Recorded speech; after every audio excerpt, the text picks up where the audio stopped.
This is the S2G podcast, where we share conversations that help us understand how to scale the food, agriculture, oceans, and energy transitions. I'm your host, Tanya Bakritzes.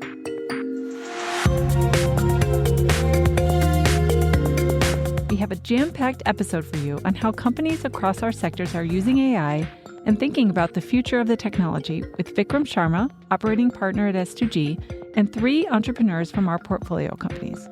This content is for informational purposes only, should not be taken as legal, business, tax, or investment advice, or be used to evaluate any investment or security, and is not directed at any investor or potential investor in any investment vehicle sponsored by S2G. Investing involves risk, including the risk of loss. Specific companies mentioned in this podcast are for educational purposes and should not be construed as an endorsement of any kind. Please note that S2G invests in some of the companies discussed on this podcast. For more important information, please see s2gventures.com/disclosures.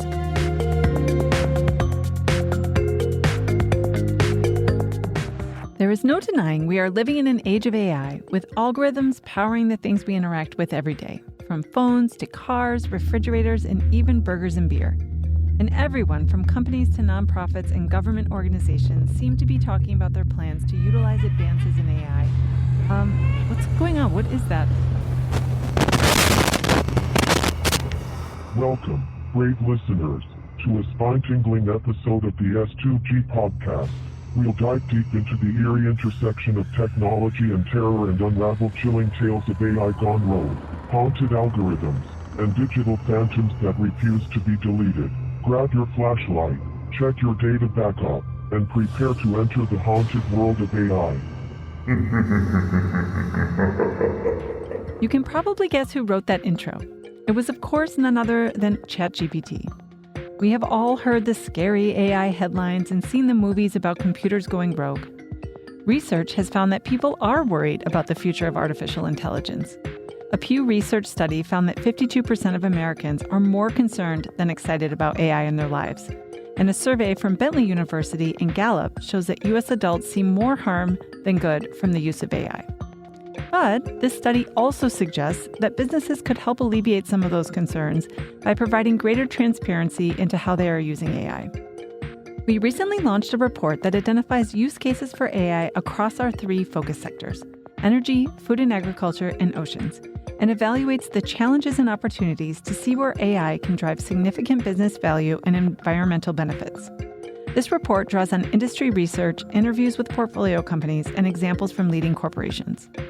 So in honor of spooky season, we wanted to share some not so scary and actually pretty exciting examples of how companies are using AI.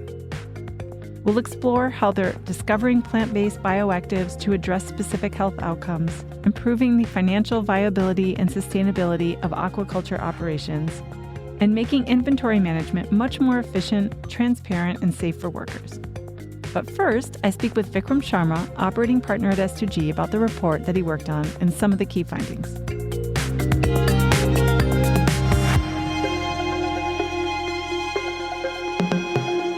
Before we dive in, if you could just say a little bit more about your role here, what you focus on, and then we'll jump into the report. So in my role as operating partner, my charter is to help accelerate both innovation and growth at our portfolio companies. And I have to say, it's very easy to get excited about that every day because we're working with these amazing entrepreneurs who are building the world of the future. And so there are many acceleration levers. So people might say, hey, can you help me understand the market? Can you help me figure out policy? Can you help me with measuring impact? Or I want introductions to partners. So a lot of different ways we can help. And we have a lot of resources we can bring to help them. But one of the places that we're really seeing needs across the portfolio is AI. And that's a little bit of what we're going to talk about today. Yeah, very exciting. I know one of the things that you started on pretty soon after joining us was really deep diving into this topic. How did you get started, and how did this process evolve into the report that we have now launched? Yeah, that was a lot of fun. We're living in this world where almost 20 years ago now, Mark Andreessen said software is eating the world. And then for the last 10-ish years at least, we've heard people talking about data is the new oil. And then in November 2022, ChatGPT came out. And yeah, so in that world, we're like, okay, so what's going on for us? How are we doing on all of this? So the back half of last year, we surveyed all of our portfolio companies on the use of AI in their business. And we were very impressed with the results that we got back. We obviously expected that our teams were doing a lot, but it was really interesting. So we decided we want to take a deeper dive into it. And so we enrolled some of our folks from our sector teams and created an AI research team. And we had them take a deeper dive on the use of AI, not just within our portfolio companies, but across our sectors. What are the corporates doing and all of that? And we had two key takeaways. One is just tremendous innovation happening across the portfolio. And we'll talk about what some of these companies are doing. And the other was that there was a lot of crossover, that there was a lot of opportunity for people to be working together because a lot of the problems that they're solving, the solutions that they're bringing are very similar and reflects actually the approach that we take to investing. So that was really interesting to see. Yeah, that's so fascinating. And I've enjoyed your readouts internally and how this has all come to life. I think there's a lot we can all learn from the findings. You teed up this next question, which is we really focus on investing at the seams across the sectors that we look at. And I think this is a great example of really putting that into practice. Can you talk a little bit more about that approach and any findings that came out of that? Yes.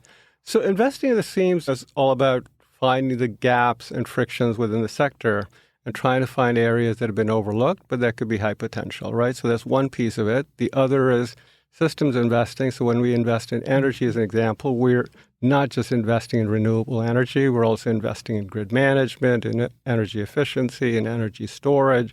So we look at things holistically. So with this approach, we pinpointed like very specific areas where we said, okay, where can AI drive business value? Where are these crevices or nooks and crannies where we can find great opportunities? And what we saw as we did this, and then I'll give you one example. Yeah. We look at food and ag, we say, okay, indoor farming is a big thing, but there are not as many people who want to be farmers today. And so there's a labor challenge. And the idea of using computer vision to monitor food health resonated with us. And so we invested in Unu. And so here we are using computer vision to monitor the health of, say, tomatoes. And then across the sector in land-based aquaculture, we're saying, hey, it's really important to be able to figure out how we optimize feeding the salmon because that's a big part of our expense.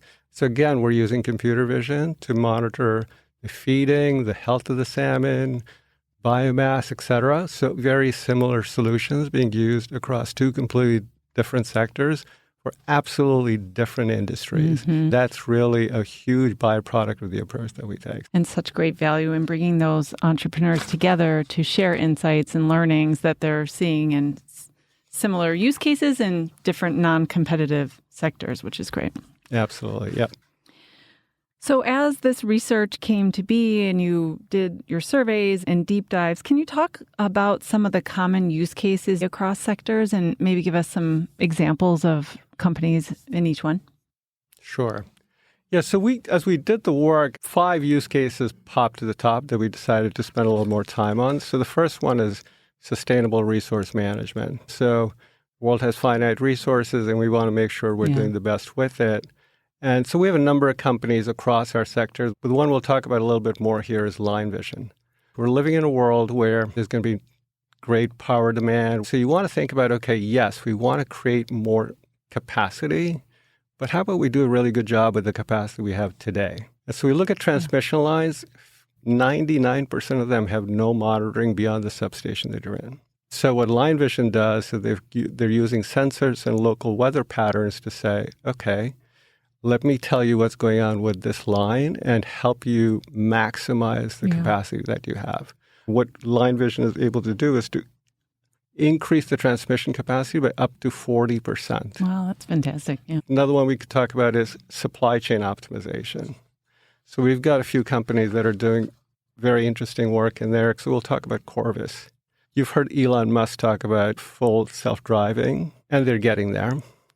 Corvus is already there. So Corvus is an AI-powered, fully autonomous drones for warehouse inventory. It's just fantastic work. They do 10 times faster inventory scans. So reducing the time spent on cycle counts from like weeks to just days.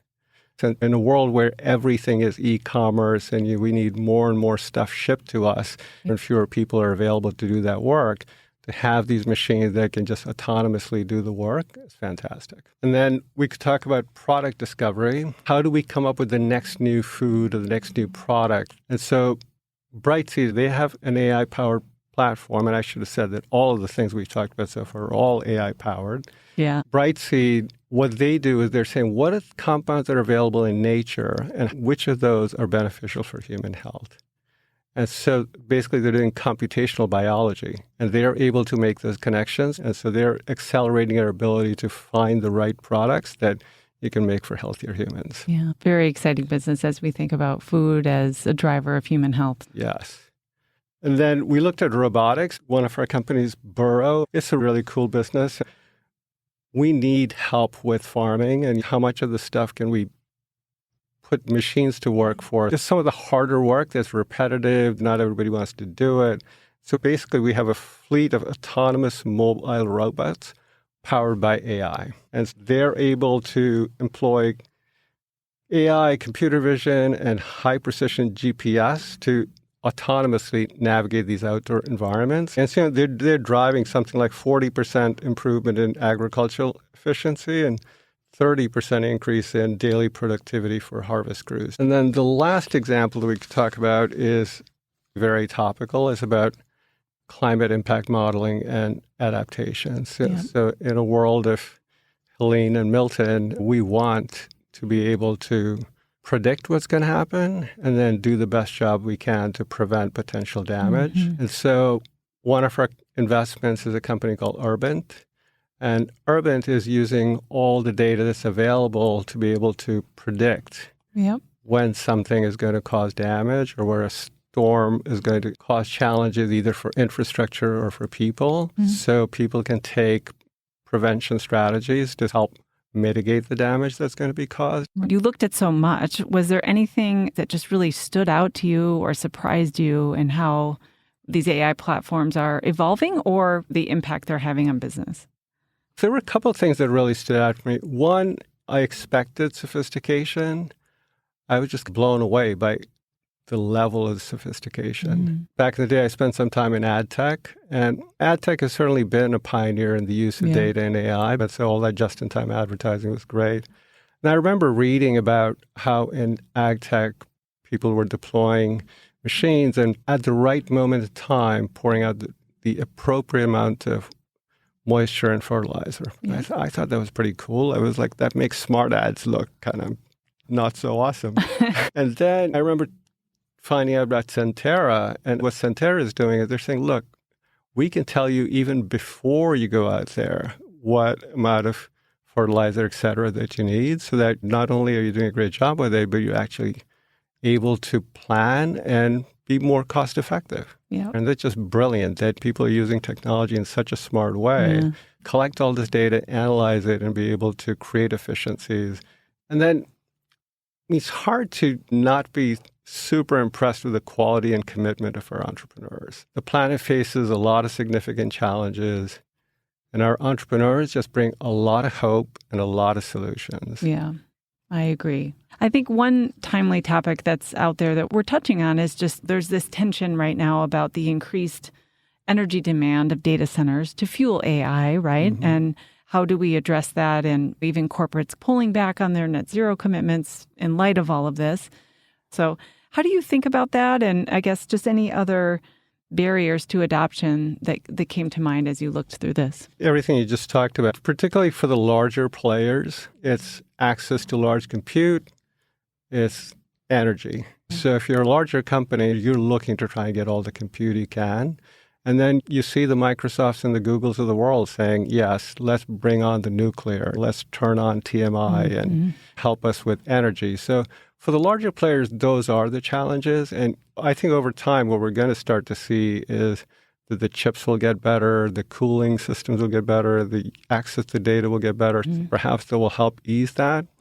But I think broadly, the other challenge that remains for everybody is that, for example, if you're working in our sectors, You could bring the solution, but then to get the solution deployed and activated, there's a whole additional set of work that's required over there. Because in most of these industries, you've got long-running business processes, very mature, and the adoption curves are driven by, can you show me the ROI? Right. So you see that a lot in ag. Can you show me reliability? That a lot in energy. Mm-hmm. So you have to be able to address those. There are regulatory concerns. And then access to data. You need to have the data collected and then accessible. And that's not always easy. Yeah. You're looking to address all of these things. So you work to understand policy and inform policy. And the best way we can get there is show the cheaper, faster, better evidence to franchise customers, and that helps de-risk it for everybody else. Right. Where do you see some of the greatest opportunities moving forward from the point that we are now? Yes, so there are a number of high-impact areas where AI can drive sustainable business models. So if you look at food, waste reduction is a big deal. So can we predict demand more accurately? So we can optimize the supply chains and reduce the waste. Yep. Personalized nutrition is huge. People want mass customization. And so based on your health data, your dietary needs, we can be very prescriptive about what does Tanya need as opposed to anybody else. If you move to ag tech, clearly precision agriculture, so the real-time data to reduce the inputs like water and fertilizer, and help improve yields, predicting crop diseases and pest infestations. And then autonomous machines, a little bit like what we talked about with Burrow or with Corvus. People have theories that in, let's call it 30, 40 years, we'll get to a marginal cost of production. And then if we look at energy efficiency in buildings, heating, cooling, lighting, you can certainly optimize all of that. Battery storage, grid optimization. Lastly, on oceans, we talked aquaculture optimization. So there are a lot of opportunities across all of our sectors. I think that the thing that you see in common is that data-driven insights. Everybody should be collecting data to figure out how you best optimize things. Climate impact modeling is just going to be important for every one of these sectors, understanding the climate, anticipating what's coming, and being able to modify your strategy accordingly. And then I think the last bit, the circular economy. How do we reduce waste? How do we reuse and recycle so that we can end up with the best environmental footprint? So much potential. I think we have a busy few years ahead of us to find and invest in all these exciting solutions. Is there anything that we didn't cover that you'd like to touch on? I think as we talk about AI broadly in the media, there's a lot of conversation about, is AI overhyped? No question in the near term, AI is overhyped.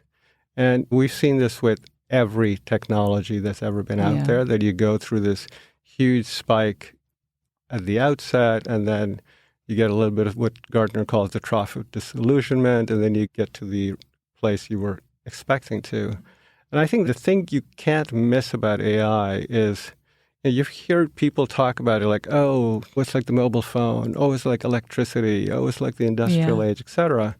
And I don't think in the long run that's terribly overstated. We're going to live in a world where everything's going to be powered by data, because today we can do that. We've got all these different sensors that allow you to collect data. I'll tell you, many years ago when I started working, storage cost $1,000 for a gigabyte. Wow.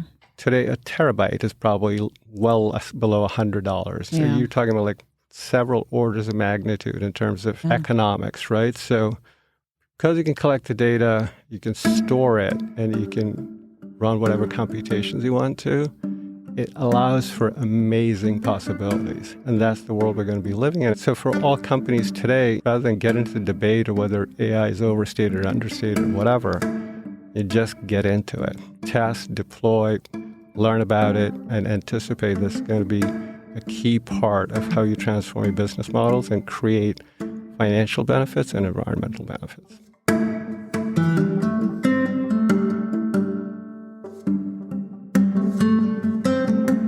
So let's get into some pretty cool examples of how the companies we get to work with are incorporating AI into their products.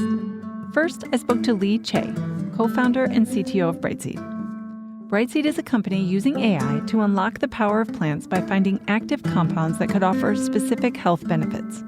Brightseed's AI platform, Forager, illuminates the bioactives in plants, microbes, and fungi, and then maps them to human health outcomes with a level of speed, accuracy, and scale that was not previously possible. Lee explained why Brightseed built Forager. Today's paradigm, the way we treat health is through our healthcare system. And usually what that means is we treat people when they're sick.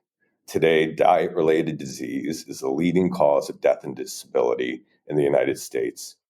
Estimated annual healthcare costs due to poor nutrition is about $1.1 trillion. About, on average, it takes 10 to 15 years to develop a single therapeutic drug and over $1 billion to bring it to market. Those are unsustainable costs. So the idea with Brightseed and bioactives is that bioactives will help support proactive health. So the idea is never getting far down an advanced disease state, particularly for those diseases that are related to the diet, which most chronic diseases are. Lee's background is in the intersection of biology and AI. He was working at a lab at Stanford studying biological data when he started to focus on the fact that we only knew about 1% of the chemistries encoded in plants around the world. And to me, it was a massive knowledge gap. But think about all the medicines, the clothing that we wear, cotton textiles, the fuels that we've used. That all came out of the 1%. And when we started Brightseed with my co-founders, Jim Flatt and Sophia Elizondo, we were all aligned on this area around food, and food has the biggest user base in the world. What can we do differently?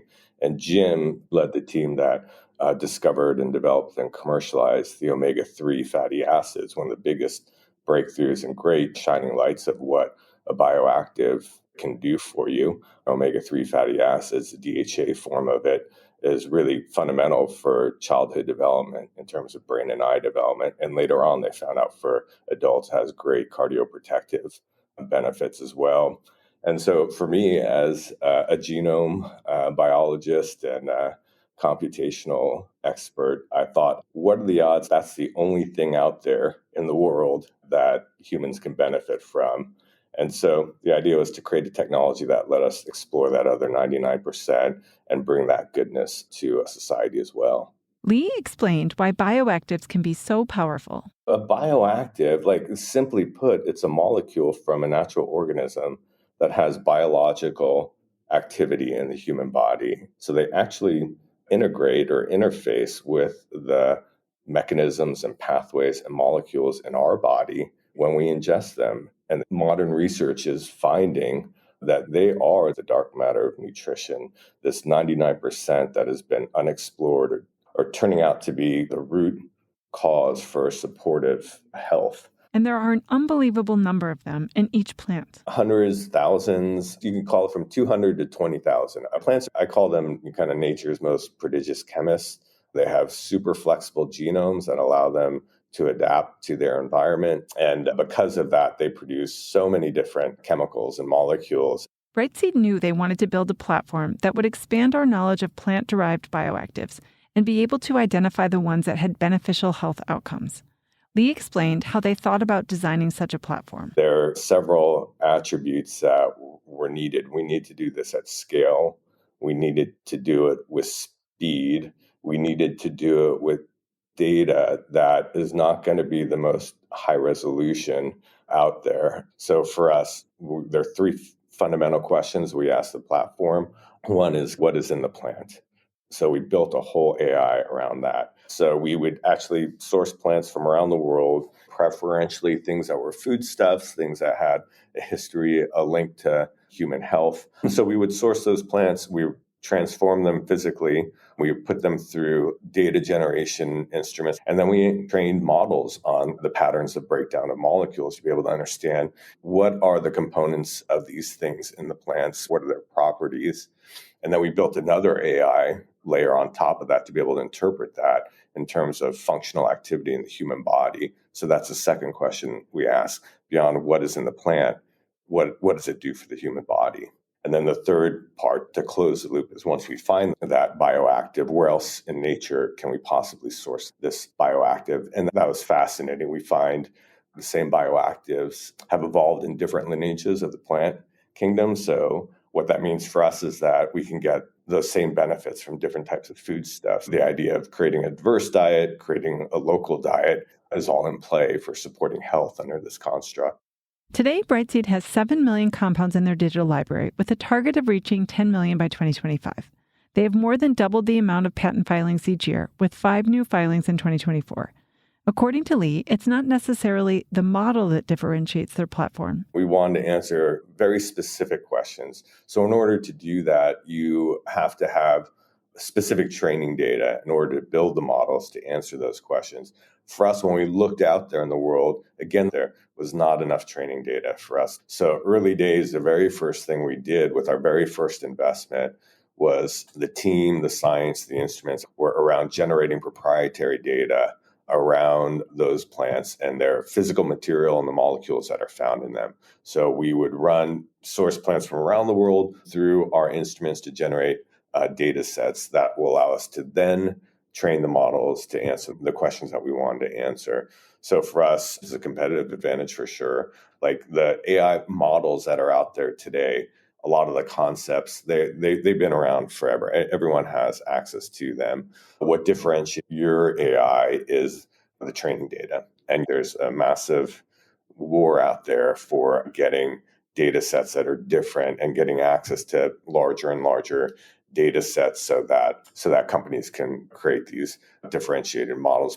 In addition to discovering these compounds and their health implications, Forager's also shortening the time it takes to get a new product to market. So say if folks are bringing a truly novel health component to market, it would take, I would say, 12 plus years, at least a couple dozen or more millions of dollars for a truly novel, meaning you are going from scratch. You have to take it from the source material all the way through clinical studies. Today, we're finding that we can reduce that to say anywhere from 4 to 7 years. I would say ideally 3 to 5 now that we're getting mature as a company, and in the under $10 million to go from start through clinical studies, scale up the process to produce it and get the FDA registration. So that's a byproduct of the insights that Forager is generating. So it enables speed.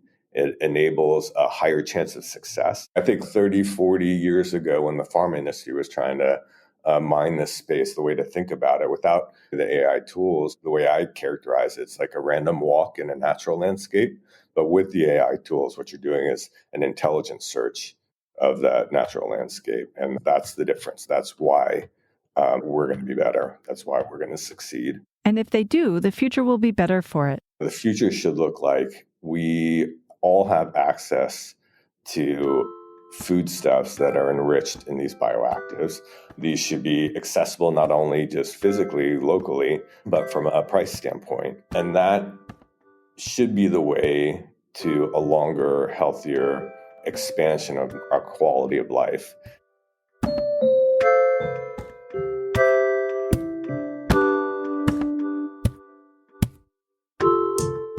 Next, I spoke with Jackie Wu, founder and CEO at Corvus Robotics.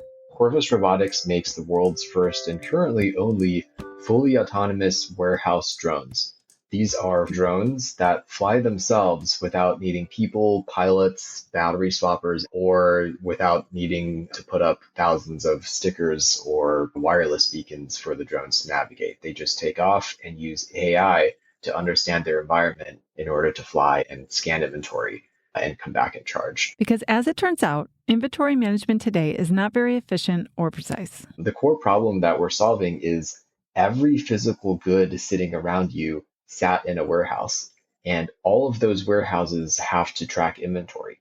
And the way that they track inventory today is using a handheld barcode scanner and maybe a scissor lift to go up and down these really high warehouse aisles. And it takes a really long time to do this. Just think about Home Depot or Costco. Warehouses are that size, if not 10 times larger. And so people do this pretty inefficiently. It's a boring job. It's dangerous going up 40 feet in scissor lifts. And so we have these small aerial drones. They're just 6 pounds. Every day and night, they can take off and do this job about 10 to 20 times faster than people and automatically digitally sync with the software, the WMS warehouse management system software on the back end. in order to give the warehouse manager an updated view of what's going on inside of their facility. And warehouses are inherently difficult settings to design automated technologies for. So there's a lot of challenges when you're operating inside of these warehouses that are, first of all, massive. But worse is these warehouses all look the same, aisle after aisle, and they're constantly changing. The piece of inventory that you saw was there an hour ago is now gone. And so there's been some large technical challenges to get the drones to understand their environment repeatably over and over again. And that's the crux of the autonomy AI engine that we've spent years building specifically for warehouses. Jackie explained how they utilized AI to develop the drones they're calling Corvus One. I think there's two interesting pieces, which also flows into the trend of where AI is going for supply chain. And the first piece here is the software piece. In the past 2 years, we've seen AI be popularized with LLMs, with ChatGPT, with Claude, and so on. And this will update the traditional WMS and ERP that folks have seen over the past 50 years. There's AI that's being implemented into the software itself to be able to pull reports and analytics, ask it questions, and so much quicker. And it's able to generate all of this data in a way that wasn't possible before because it's using compute that's 1,000x more than it was in the past. Of course, there's some challenges with this. You have to make sure that it doesn't hallucinate, which is a key problem of a lot of AI LLM systems. If your inventory is supposed to be somewhere, you cannot have it hallucinate there. So that's one part of it. But something that we're doing that is quite rare goes into the trend of what's coming in 2025. And just as LLMs were popular in 2023, 2024, 2025 onward are going to be the years of embodied AI. And this means that AI is jumping from pure software into hardware to be able to affect and understand the environment as well. And so our Corvus One drones carry a model on board that allows them to fully autonomously understand the environment and operate in them. For example, when they see a person or a forklift, they should stop. For example, when the barcode is placed upside down or sideways or it's missing, we should know what that means, all without people or traditional software and handcrafted rules. And this is only possible now with compute and the algorithms and the sensors being 1,000, 10,000x more powerful. And so I think this is going to be the single largest change in supply chain inventory tracking in the past 70 years. There are other warehouse drones out there, but Jackie explained what sets Corvus apart. We are vertically integrated on the software and the hardware, even the sensors as well. And we've built this autonomy engine called CO2. It's a large world model specifically for warehouses where we can understand the environment and operate in that environment fully autonomously in 3 dimensions. And so far, this is the only thing that can do that. And in the future, you will have these embodied AI, world model driven robots, of which Corvus One is one of them. Today, Corvus is able to conduct inventory scans that are 10x faster than average and drive up to 100x more frequency in inventory counts in warehouses, ensuring better accuracy and minimizing stock discrepancies. Jackie shared some of the impacts he's seeing on the customer level. Because the drones are so much faster at checking what SKU is where, customers are seeing ROI quite quickly, sub 3 months, sub 6 months, something like that. And we're able to see the labor savings, shift labor, reallocate labor into something that's more productive and more valuable. And so that's one part of it.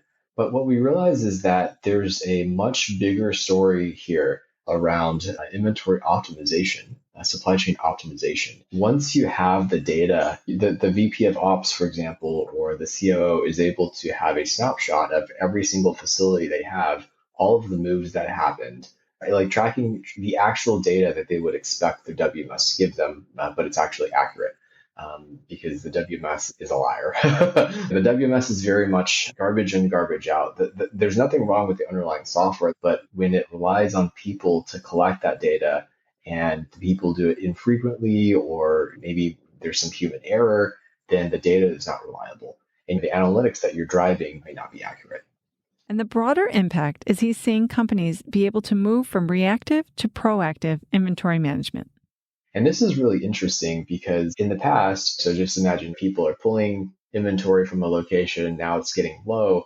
Somebody is supposed to replenish it from overstock. Otherwise, you get missed shipments or not full shipments, and that's bad. And so in the past, it was a reactive process where somebody is walking through the facility. They're seeing, okay, that location looks kind of low. I got to write a note and tell Jim over in the back office to, but along the way, they might forget or they didn't see that particular location.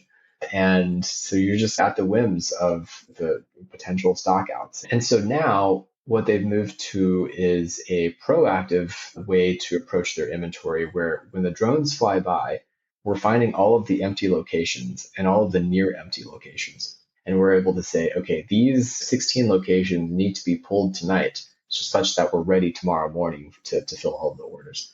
And this just really streamlines the operation and improves the efficiency of the facility. And the wow moment is usually after the first several flights when we are able to show the discrepancy and show pictures like your WMS says there's something here. Here's the picture where it says it's nothing here. And by the way, we found it clearly, we're finding the discrepancies.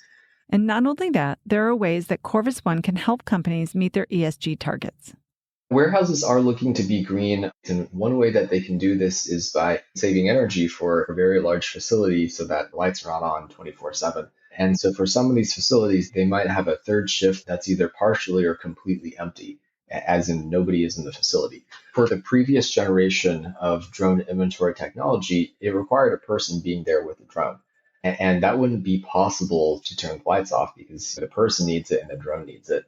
But for us, we're able to fly completely lights out. The drones carry illumination on board. We have the video on the website. You see some flashes of light from the drones looking at the barcodes, but otherwise it's pitch black and it's really cool. In an increasingly volatile world, supply chain management and resiliency has become more important than ever. Embodied AI is the next wave is in 2025, and either you can be ahead of the curve, directly on the curve, or unfortunately behind the curve. For Corvus, the thing that we try to provide our partners is we are an R&D and research organization first, and we strive to help our partners be future-proofed. We have a robot as a service model where we are giving not only software upgrades, but even the hardware upgrades, such that our customers have the latest and greatest technology that we're pushing the boundaries of. So for a lot of forward-thinking chief transformation officers, supply chain officers, this is looking at how AI and how robotics will change their operation. We want to do our part in helping partner with the folks who have that long-term horizon. Lastly, I spoke with Matt Zimola, co-founder and CEO of ReelData, a Nova Scotia-based company that provides a suite of AI and automation products for land-based aquaculture systems. Matt explained the problem the company is working to address. For people that might not know, farming fish is one of the most sustainable sources of food production there is. Although it is a large industry, it's very hard to farm fish. Terrestrial agriculture takes a lot of things for granted that fish farmers have a hard time getting, like understanding the current weight of their fish, understanding how to feed their fish. Basically, anything that is happening underwater, it's really hard to get insights on. So with that, there is a lot of solutions that we have developed and continue to develop to allow farmers to really understand what's happening under the water and allow them to look at these metrics over time so they could become more sustainable by reducing the amount of fish feed going into these farms. They can grow fish a lot faster and really just improve the overall economics for farmers to get healthy salmon primarily onto people's plates. In a world that must shift its diet to meet the needs of a growing population while minimizing resource use and harmful environmental outcomes, Matt believes that aquaculture has an important role to play. Traditional aquaculture is produced on a finite resource, which is shoreline, primarily in Norway and Chile. This industry has become more and more regulated over the years. So we're reaching a production limit to this sustainable source of food. While middle class is expanding, people are eating healthier diets. So the demand for the fish is actually increasing. So that supply and demand gap every single year is getting larger and larger. And where land-based aquaculture comes in is that we can now put these facilities basically anywhere around the globe So there is a number of these facilities that are currently under construction and some operating in the United States. And that's really our primary focus. So this industry itself is pretty new. We're both learning a lot as we go. ReelData currently has 4 products that support aquaculture operations. The first is about improving feeding efficiency. Feeding fish is one of the biggest expenses on fish farms globally. And farmers typically are scared to overfeed fish. 1, because it's expensive. 2, because it can be damaging to the environment around the fish farms. So what we've done with one of our products is use artificial intelligence to monitor the consumption behavior of fish that we are looking after. And our software ties into the feeding systems. And based on the appetite levels that we get of this fish population, we could turn up the feeding system when fish are hungrier and down when they're not, providing farmers a level of detail that they've never really had in the industry. The second product is a smart camera system that weighs fish as they swim by. We have official recognition that IDs each fish, and as it swims by our camera, we can dimension that fish, provide a precise weight estimate, and then every single day allow the farmers to know the average weight and total biomass of that tank. And then they can use this information to track weight and growth rates over time. And when we use that with our feeding product, they know how effective their feeding regimes are at growing those fish. So those first 2 lead into the third product we're bringing in, which is health and welfare, being able to provide farmers with things like sexual maturity metrics, lesions, fin damage, provides another level of detail that also builds into the first 2 that we have. Unhealthy fish don't eat as well as a healthy fish. And as we build out more and more products, we're getting into water quality, and we're allowing farmers to really monitor as a doctor would a patient. Farmers can now monitor a population of fish. Initially, ReelData only wanted to be a software company and didn't want to do hardware. But now the combination helps to set them apart. Turns out we're actually pretty good with hardware. So we produce our own camera systems and mounting brackets, anything that needs to be placed on a fish farm. And we have 2 cameras, one for a feeding product that looks at the consumption rate of fish, and a fancier camera to weigh fish. And that fancy camera to weigh fish has 2 optical sensors in it. And it works a lot like a human's eyes do. So we give the camera depth perception. We use some math as we take an image of fish with both cameras. We know how far the fish is away from the camera because we have that depth perception built into it. And then because of that, we can dimension the fish. And then we use that information in another AI model to estimate the weight of the fish. So it's been fun and challenging. Matt says they're already working with some big players in the aquaculture industry and have gotten some great feedback and results so far. So we brought the feeding product to market first. We worked with one of the pioneers in the industry, a company called Atlantic Sapphire, down in Miami in Denmark with that product, and have been feeding all of their fish for a number of years. And then as this industry is growing, there's a lot of big players coming into it. Another notable farm is one in northern Norway called Salmon Evolution, who has a facility to produce around 10,000 metric tons of fish. We're feeding all of their fish, and we just extended a deal for an Icelandic farm called Samharai to their 3 facilities in Iceland. So all the larger players that share this vision of scaling to 25,000, 100,000 metric tons of fish produced annually seem to really like the products we're bringing to market. These facilities are really expensive to capitalize, and they're typically done in phases, and a lot of projections go into that. And fundamentally, what we do, we grow fish better, we keep them healthier, but we allow farmers to hit financial targets in the end. We grow fish 10% faster. We reduce the resources that go into growing fish by 10%. So when farmers are looking to raise hundreds of millions of dollars, we are a core component to the ability to hit the targets that they're telling their investors.